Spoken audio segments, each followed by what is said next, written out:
Nah, nih, kasus 3. Aku baca soalnya sebenarnya pusing.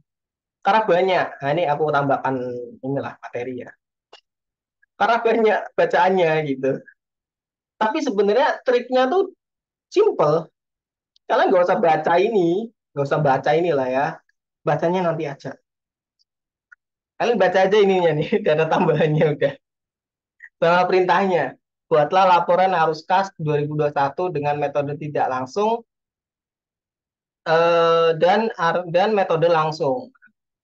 Jadi sebenarnya disuruh bikin dua-duanya. Cuma yang nomor 2 aktivitas operasinya aja. Oke, pertama apa? Bikin judulnya dulu. Nah, seperti ini ya judulnya ya. Nah, triknya adalah kalau kalian belum yakin gitu lah ya, masih masih ragu nih, kerjain dari bawah, kerjain dari bawah. Ini beneran nih triknya. Jadi kamu tulis ending cash balance-nya dulu. Ending cash balance-nya kan diketahui di soal kan. 160.000 dapat dari mana ini kan. Nah, kan ending cash balance-nya kan sebenarnya kan ini, 160.000. Kemudian ada beginning cash balance-nya. Beginning cash balance-nya kan diketahui di soal juga, 45 juta, ya kan? Nah, kemudian selisihnya berapa? Selisihnya adalah 115 juta. Artinya apa? Artinya kenaikan dalam arus kas ini harus sejumlah 115 juta. Kalau angkamu tidak 115 juta, berarti nggak balance. Nah, kemudian itu trik yang pertama. Trik yang kedua adalah jangan kerjakan operatingnya dulu. Karena apa? Paling sering salah itu ada di operating expense, ada di operating activity-nya. Maka kamu milih untuk mengerjakan investing dan financing dulu. Nah, kamu kerjain dulu lah investingnya dan kamu kerjain dulu untuk financingnya. Kenapa? Satu, transaksinya dikit. Financing dan investing itu dikit. Jadi fokusnya lebih tertuju lah gitu. Kalau operating kan biasanya banyak gitu dan kadang rawan salah, salah jumlahin aja kan bisa berabe kan gitu kan. Nah, sekarang kita coba kerjakan investing sama financing dulu. Oke. Nah, investing. Tadi kan aku udah kasih clue ya ketika di pilihan ganda gitu. Ini tak tulis ulang nih ya. Jadi di sini ada cash flow. Nah, cash flow ini itu dibagi menjadi 3. Ada operating, ada investing, kemudian ada yang namanya financing. Hmm, kurang geser. Ini aku review lagi lah. Financing. Nah, operating ini nanti kaitannya dengan current ya, current asset dan liability ya. Jadi nanti yang perlu kalian perhatikan kalau ngerjain operating ya hanya current asetnya saja dan current liability-nya saja. Itu mindset awalnya. Kemudian kalau investing non current, non current aset. Semua transaksi yang berhubungan dengan non current aset. Nah, kalau financing dia ada non current liability. Nah, plus equity. Nah, ini rumus rumus dasarnya lah ya, rumus dasarnya. Nah, sekarang kita ingin mengerjakan investing dulu.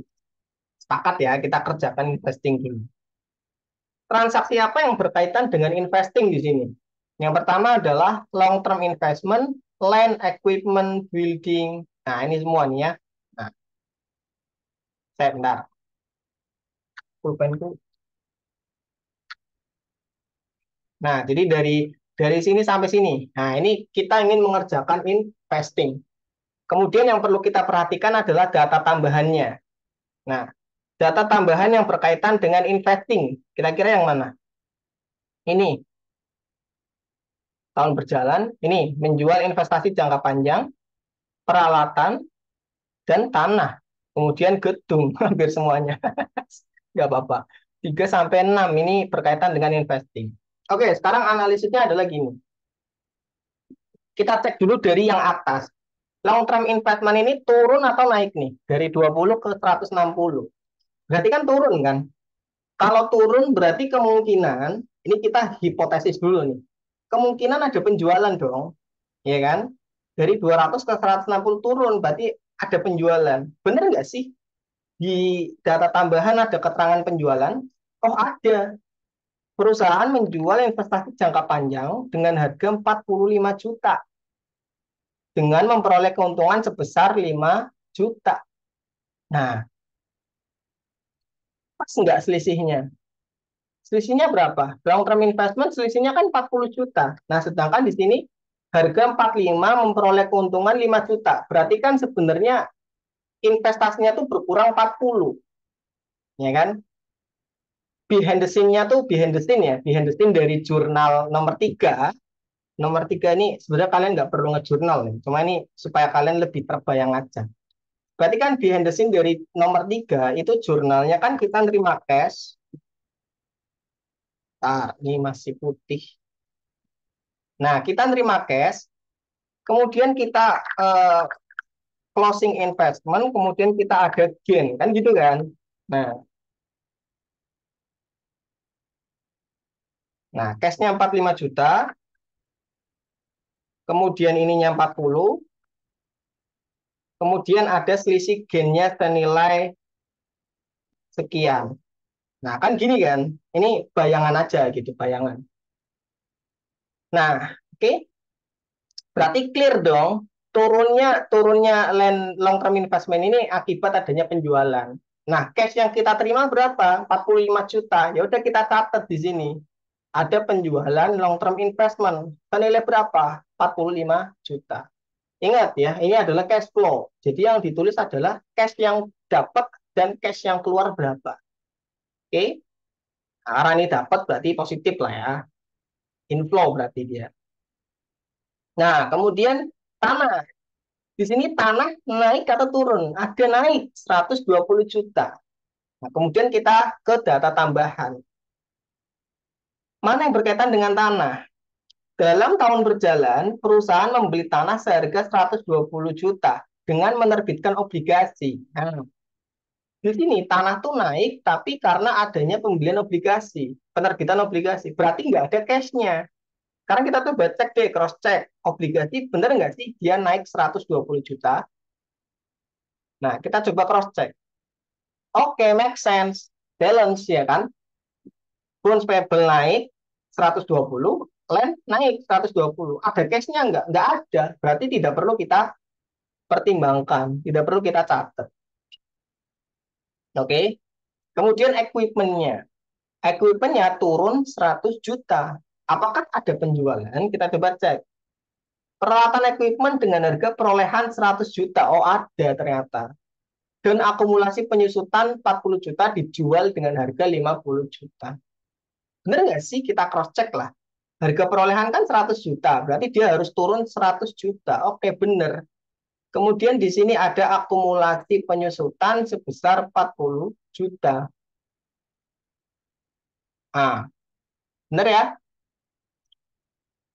Dijual dan akumulasi penyusutan sebesar 40 juta dijual dengan harga 50 juta. Berarti kita tulis aja 50-nya. Karena kita nerima duitnya adalah 50. Nah, sekian. Terus ada transaksi apa lagi? Building. Nah, kita coba cek building. Building mana? Perusahaan membeli gedung secara tunai. Nah, kalau ada kayak gini langsung aja. Ini kan udah pasti tunai ya, 200 juta. Apakah benar naik 200 juta dari 750 ke 950 kan benar ya? Naik 200 juta. Clear dong masalah. Nah, clear. Berarti ada purchase of building senilai 200 juta. Berarti ada net cash dari investing activities-nya berapa? Senilai 105 juta. Outflow. Hanya minus di sini. Gitu ya. Nah, kemudian kita cari cash flow from financing-nya. Financing itu tadi apa? Non-current liabilities sama equity. Dah, itu aja. Nah, sekarang kita coba cek. Non-current liabilities-nya apa? Bonds doang kan? Bonds payable. Tapi di sini tadi ada kenaikan. Tapi bukan karena cash, melainkan karena pembelian land. Nah, tadi dia tidak termasuk. Kemudian di sini share capital. Share capital kalau kamu lihat di sini tuh naik, ya kan? Naik 200 juta. Berarti ada penerbitan saham baru. Kita coba cari di data tambahan. Apakah ada penerbitan saham baru itu untuk pembelian apa gitu kan? Atau emang cash gitu? Sini ada nggak? Nggak ada keterangan. Kalau nggak ada keterangan berarti bisa dipastikan dia diterbitkan menggunakan cash. Berarti dia dapat cash senilai 200 juta. Nah, gitu ya.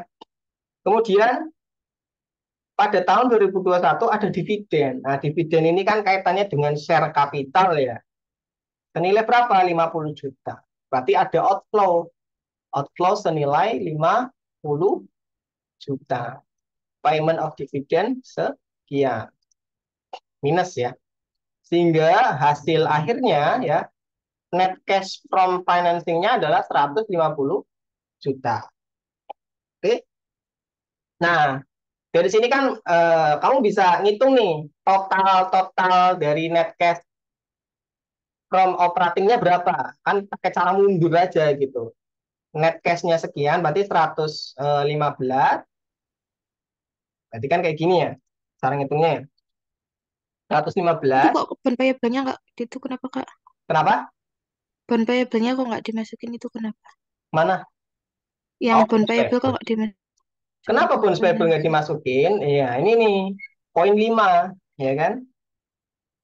Dalam tahun berjalan perusahaan membeli tanah dengan menerbitkan obligasi. Jadi kenaikan obligasi ini disebabkan karena pembelian tanah. Ada cash yang keluar nggak? Atau ada cash yang masuk nggak? Nggak ada, makanya nggak dimasukin. Jadi harus teliti bacanya. Makanya harus teliti membaca laporan keuangan sama data tambahannya ini.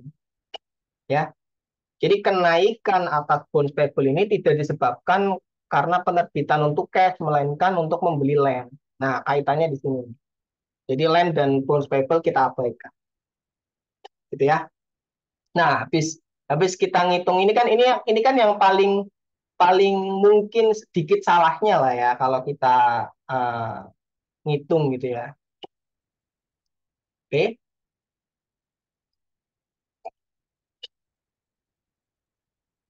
Nah, terus berarti kan kita bisa ngitung untuk yang operatingnya berapa sih? Kan gampang ya. 115 juta dikurangi 150 juta dikurangi minus 105 juta. Nah, berarti kan totalnya ada sekian. Nah, 70 juta. 70 juta itu dari transaksi operating. Nah, ini ya 70 juta. Nah, barulah di sini kita ngerjain yang operating yang agak ribet dikit. Tuh. Jadi kalaupun salah biasanya itu salahnya di sini. Nah, kalau salahnya di sini kalau mau benerin cukup benerin angka ininya aja 70 jutanya aja. Jadi kita nggak perlu kalaupun salah kita nggak perlu ngerombak semuanya. Kita cukup ngerombak komponen ininya aja. Karena apa? Biasanya salahnya di sini biasanya. Kecuali kamu adalah manusia yang tidak biasa, salahnya malah di sini. Kamu ngotak-ngatik yang ini, padahal ini udah bener. Aduh. Jadi kenapa kok dikerjain dari bawah, meminimalisir aja. Karena ini kan transaksinya dikit gitu. Oke, yang penting teliti. Nah, terus kita ngerjain cash flow from operating activities. Kalau apa namanya indirect method kan kita perlu net income dulu ya. Data net income-nya berapa ada di soal ya. 140 juta ini ya ada di soal ya. Nah, Teorinya apa? Nih, tak kasih tahu dulu teorinya. Indirect method. Kalau ada indirect method, caranya gimana? Yang pertama, net income-nya berapa? Ya, di input. Nah, terus ada penyesuaian kan? Yang kedua pasti ada yang namanya penyesuaian. Nah, apa saja yang disesuaikan? Nah, ini dia nih. Yang disesuaikan yang pertama adalah depresiasi. Ini biasanya hampir pasti ya. Depresiasi harus kita keluarkan. Harus kita keluarkan dari apa? Dari net income. Kenapa? Karena depresiasi bukan cash, ya kan? Depresiasi itu expense yang tidak mengeluarkan cash. Itu ya, maka harus dikeluarkan. Cara ngeluarinnya gimana? Nah, nanti. Kemudian, kalau ada gain atau sell, gain atau loss dari penjualan investasi juga harus dikeluarkan, ya, juga harus dikeluarkan. Ini ya, oke. Kenapa gain dan loss investasi itu harus dikeluarkan? Karena bukan termasuk kegiatan operasi. Gain atau loss ini nanti sudah termasuk dalam angka 45 juta ini. Kalau dalam hal ini ya, sale of long term dan sale of equipment. Kebetulan kan di sini ada ini ya, loss on disposal equipment sama gain on sale investment. Nah, kebetulan ada angka itu. Oke, kemudian berikutnya penyesuaian apa sih? Nah, berikutnya adalah kita perlu es kita perlu menambahkan ya penurunan current asset ya. Jadi kalau current asetnya itu istilahnya turun ya, current asetnya tuh turun, maka kita harus tambahkan ke penyesuaian net income-nya. Nah, begitupun sebaliknya. Kalau salah. Kalau current asetnya itu naik, maka dia harus dikurangin ya, kenaikan. Ini ya. Jadi kalau current asetnya eh, turun, maka dia harus dijumlahkan. Oke. Kalau current asetnya itu naik, maka dia harus diturunkan. Nah, hal yang sebaliknya tuh seperti ini. Kalau current liability-nya itu naik atau turun ya, gini aja nih. Liability. Kalau liability-nya itu turun, maka kita negatif gitu kan. Kalau liability-nya itu naik, maka kita positif kan. Kita tambahkan lah ya istilah.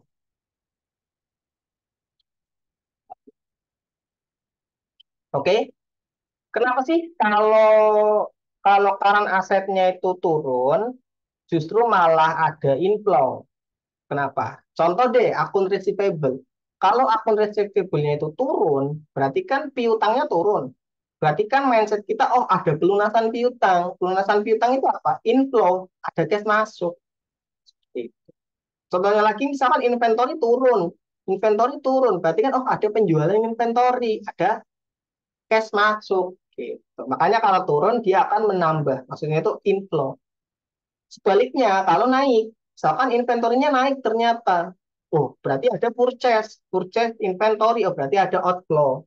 Atau pikiran sederhana aja. Sebaliknya, kalau current liability, misalkan akun payable-nya turun. Kalau akun payable-nya turun kan berarti ada pelunasan utang, berarti ada bayar utang, berarti outflow, makanya dia tuh turun negatif. Kalau current liability-nya naik, misalkan akun payable-nya naik gitu kan, berarti ada kita minjemin duit. Kalau iya gitu ya. Kalau penurunan current liability, berarti kan akun payable-nya itu turun. Berarti utang kita berkurang. Nah, utang kita berkurang karena adanya pembayaran. Nah, karena adanya pembayaran, outflow, kita bayar utang. Kalau akun payable-nya misalkan itu naik, ya kan? Berarti kita habis dapat duit nih. Kita habis dapat duit dari utang gitu. Kita ngutang ke orang lah, berarti kan kita dapat duit. Seperti itu ya.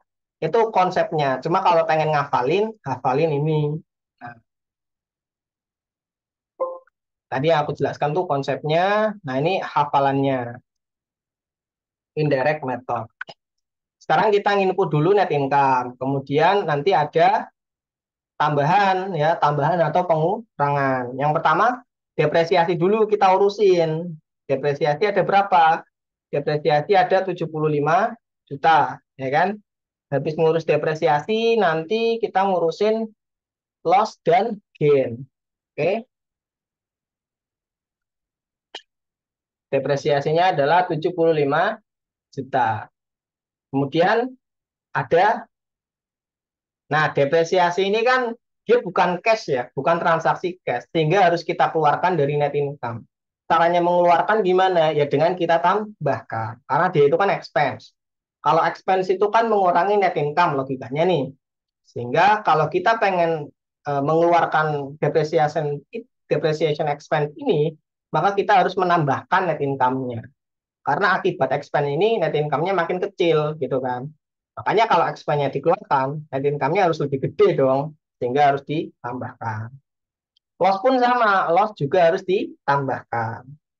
Kalau gain, dia harus dikurangi. Kebalikannya aja. Kemudian di sini ada akun receivable. Akun receivable-nya turun. Kalau akun receivable-nya turun, berarti dia harus positif 15 juta. Tadi ya, ini ya, positif penurunan karena aset, negatif kenaikan karena aset, negatif penurunan karena liability, dan kenaikan karena liability. Kemudian inventorinya apa nih? Naik inventorinya. Kalau naik berarti ada outflow ya karena ada purchase inventory yang banyak gitu. Kemudian apakah ada current asset lagi? Nggak ada. Kemudian akun payable. Akun payable ada penurunan. Nah, kalau turun berarti negatif, ya kan? Kemudian ada penurunan accrued expense payable. Nah, berarti negatif juga.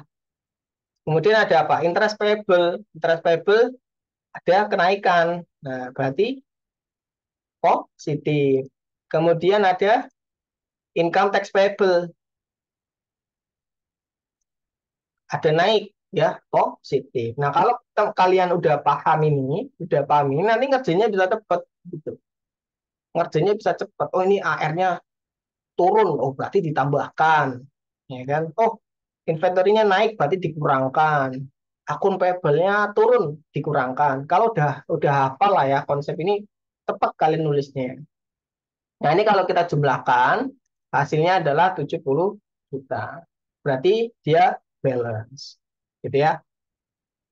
Semisal ternyata ada salah salah salah pakai kalkulator gitu ya. Misalkan di sini ngetiknya 10 juta gitu. Loh kok 65? Harusnya kan 70 juta ya tadi ya. Nah, berarti cukup dikoreksi operating activities-nya aja. Karena ini rawan salah. Kenapa kok rawan salah? Karena transaksinya banyak. Tuh. Kalau ini ya setidaknya setidaknya tidak salah lah. Karena kan transaksinya dikit ya. Yang penting teliti aja udah gitu. Sehingga ketemulah sekian. Nah ini ya, kalau aku kebetulan ngerjainnya dari atas, ya, ngerjainnya dari atas. Karena udah yakin bener aja, udah yakin bener aja jadi dari atas. Tapi silakan, silakan.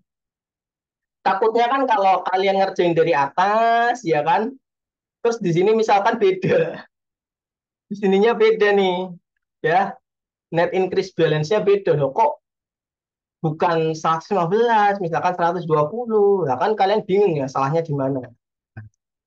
harus balik lagi ke atas. Jadi kalau dulu dulu waktu kuliah ya, dulu waktu kuliah aku ngerjainnya dari bawah. Dari ini, terus ini kan udah diketahui di soal nih. Ya, berarti kita udah tahu net increase balance-nya berapa. Gitu. Pasti seperti ini. Oke, ini kalau indirect method. Sampai sini dulu ada yang tanyakan nggak? Nah, ini ya. Terus di sini ada akumulasi nih, naik turun. Itu pengaruh nggak sih ke arus kas? Nggak usah dipeduliin ya. Yang namanya akumulasi itu nggak usah dipeduliin. Kenapa? Karena tidak ada alur kas di sana. Ya, tidak ada cash flow, baik itu inflow ataupun outflow. Nggak ada ya. Depresiasinya aja kita keluarin kok. Ya kan? Makanya akumulasi kita tidak memperdulikan. Karena memang tidak ada arus kas. Ya, oke. Nah, sampai sini ada yang tanyakan. Indirect method. Menurutku paling gampang tuh indirect method sebenarnya. Lebih gampang indirect method ketimbang direct method ya. Menurutku ya. Cuma mungkin bagi kalian beda. Kalau direct method gimana? Nah, kalau direct method sama ya. Kita bisa ngerjain dari bawah dulu gitu. Seandainya nanti soalnya dibalik gitu ya. Yang full, yang direct, kemudian yang nggak full, yang indirect kan bisa aja gitu. Jadi ada data tambahan di sini ada keterangan akumulasi depresiasi. Oke ini ya. Ini sebenarnya nggak usah terlalu diperdulikan sih. Sebenarnya yang nomor 4 ini kan. Sini kan ada akumulasi penyusutan 40 juta kan gitu kan. Sebenarnya ini untuk menghitung profit atau loss-nya. Jadi kan kalau cost-nya itu 100 juta, akumulasinya 40, berarti kan carrying value-nya kan 60 juta. Kita ngelepas equipment seharga 60 juta, kemudian dijual dengan harga 50. Berarti kan loss. Bener nggak sih ada loss 10 juta? Oh, ternyata benar di sini ada loss on disposal 10 juta. Hanya untuk menggambarkan itu aja sebenarnya. Tapi kalau ada penjualan, baik itu investasi, equipment, building, cukup diperhatikan aja cash-nya berapa. Karena kita ngomongin arus kas. Investasi 45 juta cashnya, ya udah yang dicatat 45 juta aja yang dipikirin gitu.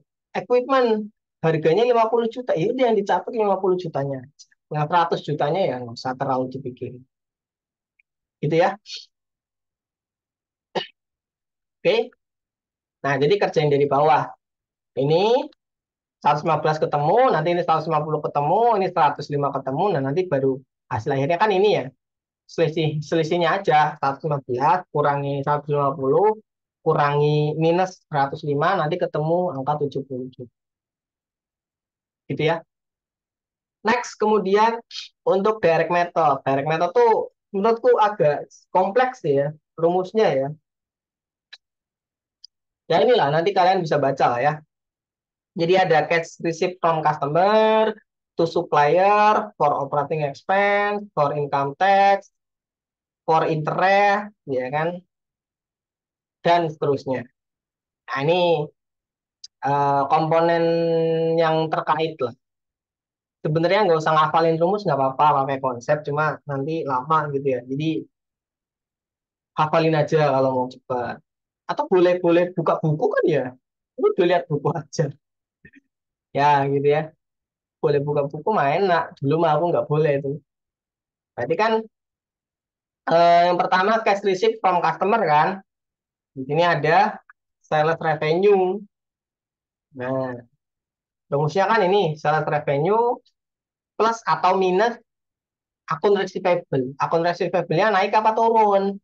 Akun receivable-nya tuh turun. Kalau turun berarti kita tambahkan, ya kan? Nah, ini ya. Berarti berarti salesnya kita ketahui di soal ini ya, 950.000. Kemudian ditambah dengan 15 juta. Ini. Kemudian ada kita kurangin less cash payment-nya untuk apa aja? Cash payment-nya untuk macam-macam. Untuk soal ini ada 4. Ada yang ke supplier. Kalau ke supplier berarti kaitannya dengan COGS. Nah, COGS-nya berapa?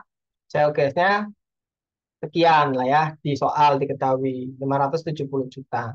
Kemudian plus minus sesuai rumus ada ya lah ya. Nanti kalian ngerjain. Kalau inventory-nya naik ya ditambah, kalau ada akun payable turun ya ditambah. Gitu ya. Pokoknya dikerjakan sesuai arahan ini. Ya, nanti ketemu hasilnya. Ini singkat aja. Nah, ini ya. Sehingga hasil akhirnya nanti ketemu sekian. Oke? Jadi ini singkat aja. Sampai sini ada tanyakan? Jadi untuk direct method aku nggak terlalu ini ya, nggak terlalu menjelaskan panjang lebar. Karena ngikutin ini aja, ngikutin rumusnya aja udah. Ya, gampang dia.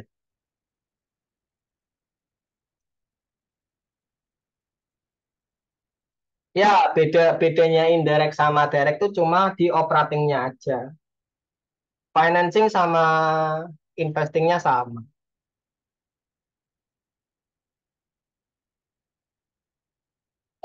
Nah, ini kalau ada info tambahan, semua transaksi penjualan dan pembelian inventory dilakukan secara kredit. Jadi kenaikan akun payable nggak ngaruh ke kas. Belum tentu, belum tentu ya.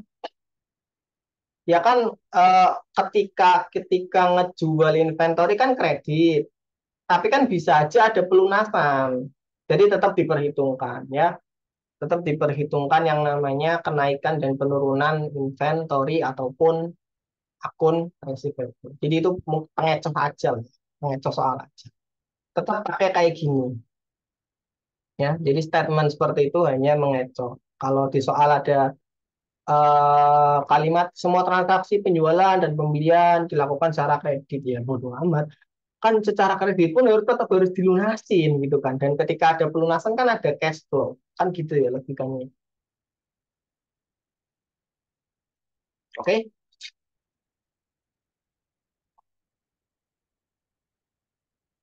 Kalau dividen income apa dividen pembayaran nih. Kalau dividen pembayaran kan masuknya ke financing, kalau dividen income berarti apa ya termasuk apa dividen income tuh dari mana sih. Nah, dari financing ya, financing apa? Investing kan. Dividen income pun dari investing kan. Cuma nanti dilihat dulu dia dividennya dari jangka pendek apa jangka panjang kan gitu. Kalau jangka panjang kan tadi balik lagi ke konsep apa. Oke. Oh besok close book ya? Nggak open book ya? Boleh buka buku nggak sih? Nggak boleh, Kak. Oh nggak boleh. Ya udah hafalin aja. Ya udah nih tak jelasin nih. Ah, ya nanti kalian hafalin aja lah ini ya. Nih. Jadi sesuai rumus ini aja udah. Tadi kan cash receipt udah ya. Nah, sales revenue-nya berapa? 950 juta, kemudian plus minus dengan akun receivable. Jadi kalau akun receivable-nya naik, berarti kan dikurangin. Nah, gitu ya. Udah hafalin aja lah ya. Udah terlalu mepet untuk mempelajari konsep. Kalau supplier berarti kaitannya dengan COGS.